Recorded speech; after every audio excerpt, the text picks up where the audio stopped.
El misil aire-aire pasó tan cerca de mi cabina que pude ver su cono de metal brillando contra el cielo azul del Amazonas, antes de explotar a 20 metros de mi ala izquierda. La onda expansiva sacudió mi A-29, súper tucano como si fuera una hoja en el viento, haciendo que los instrumentos parpadeen enloquecidos mientras luchaba por mantener el control. Halcón 2 bajo ataque.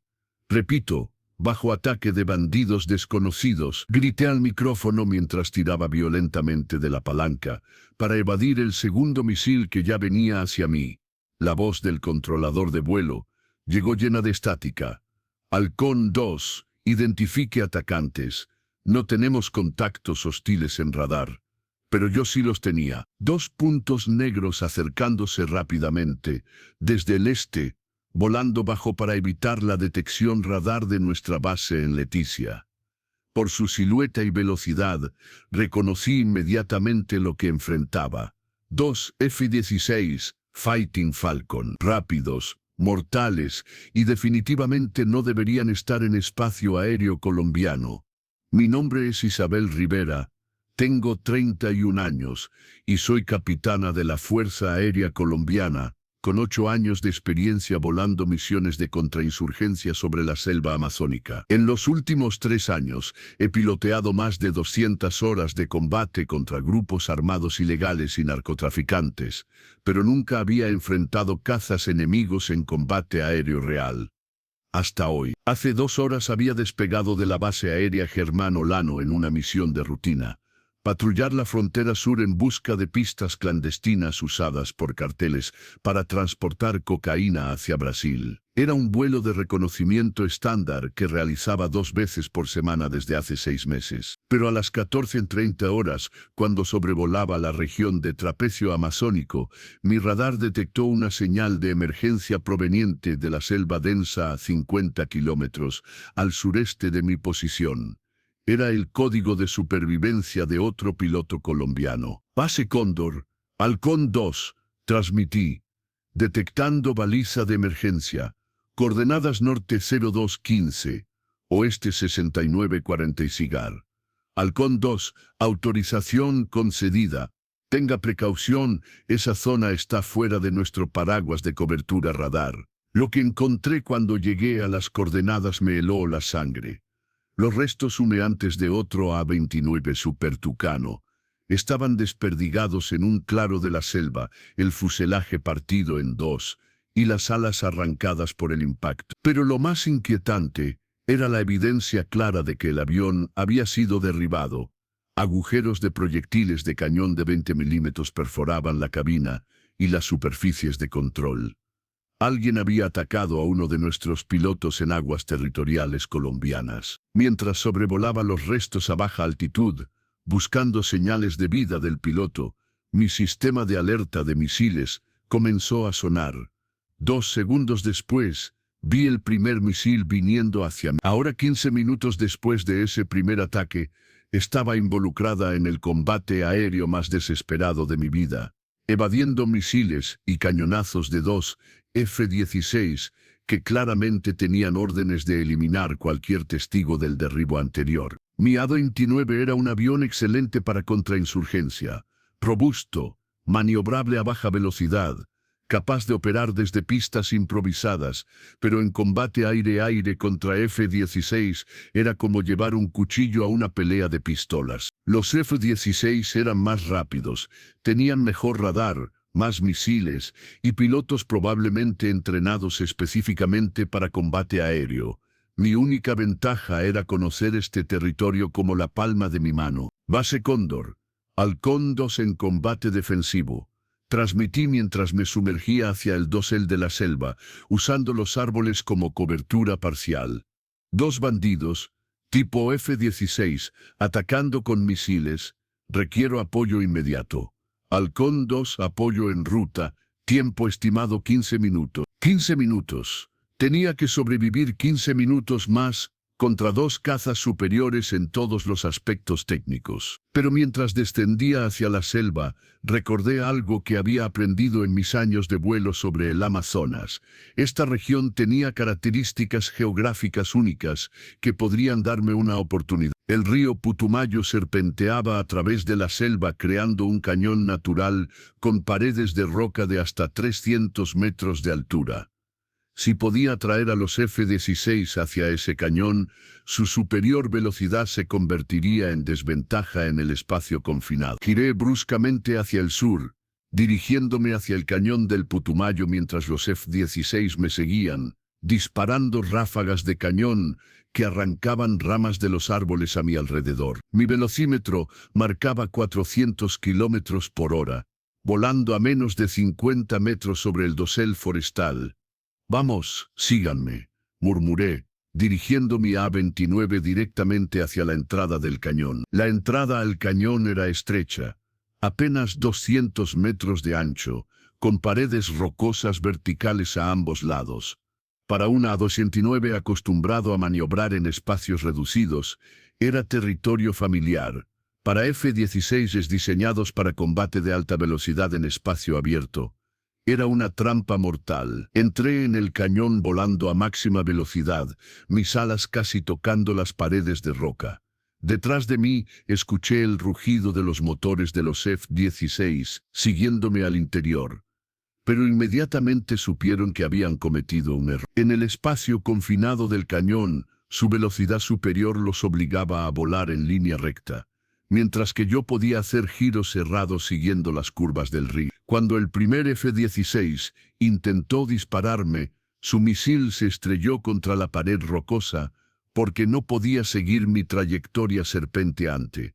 Muy estrecho, escuché que gritaba uno de los pilotos enemigos por la radio en inglés, con acento que no pude identificar. Pero habían entrado en el cañón, y ahora tenían que salir por el otro extremo o arriesgarse a estrellarse contra las paredes. Durante los siguientes 5 minutos fue una persecución mortal a través del laberinto rocoso, con los F-16 frustrados porque no podían usar su ventaja de velocidad, y yo aprovechando cada curva y cada variación de altura para mantenerme fuera de su línea de tiro. Cuando finalmente salimos del cañón por el extremo sur, los F-16 habían consumido combustible precioso y perdido su ventaja posicional.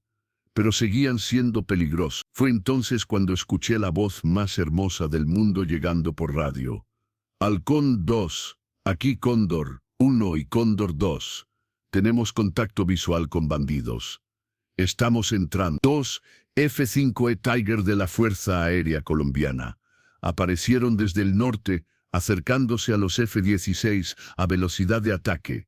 Los F-16, hostiles, enfrentando ahora una pelea justa de 2 contra 2, decidieron retirarse rápidamente hacia el este, probablemente de regreso a territorio venezolano. «Base Cóndor, Halcón 2», reporté mientras observaba a los F-16 desaparecer en la distancia.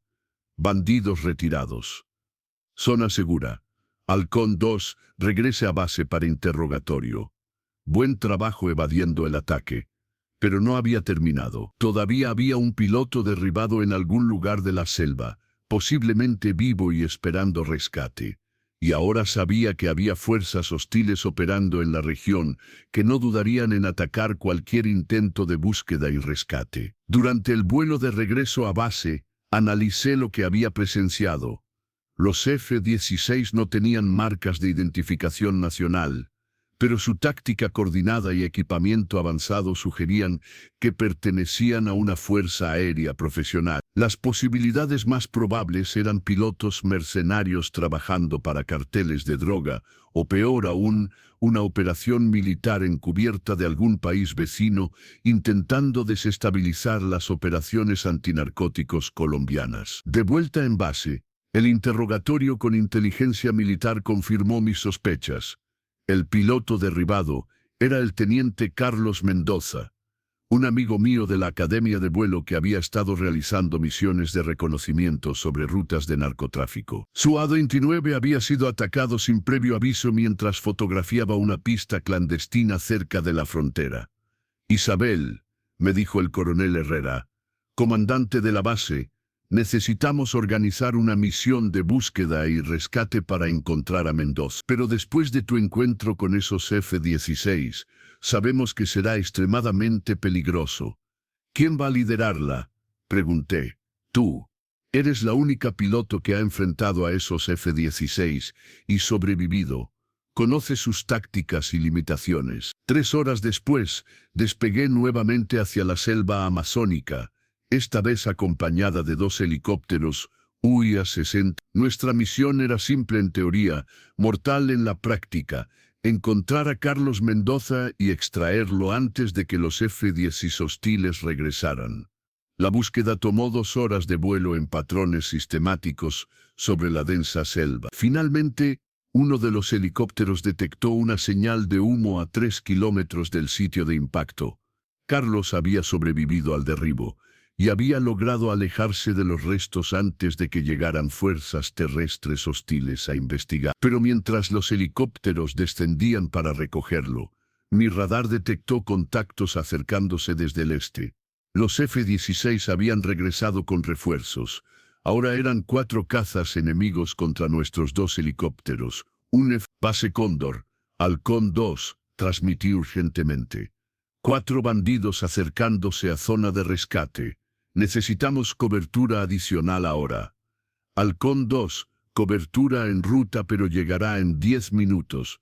Mantengan posición y protejan la extracción. Los siguientes 10 minutos fueron los más largos de mi vida militar.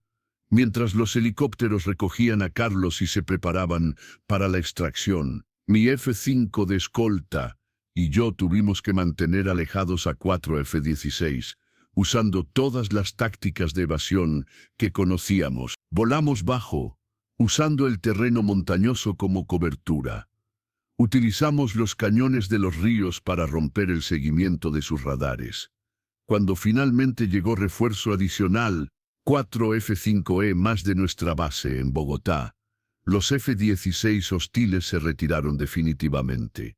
Carlos fue evacuado con éxito y se recuperó completamente de sus heridas menores. El análisis de su cámara de reconocimiento reveló fotografías de una operación de narcotráfico masiva que incluía pistas de aterrizaje permanentes, instalaciones de procesamiento y, lo más importante, aviones militares sin identificación proporcionando seguridad aérea. La investigación posterior reveló que se trataba de una operación conjunta entre carteles venezolanos y mercenarios internacionales que habían establecido una zona de exclusión aérea no oficial sobre sus rutas de narcotráfico, derribando cualquier avión colombiano que se acercara demasiado.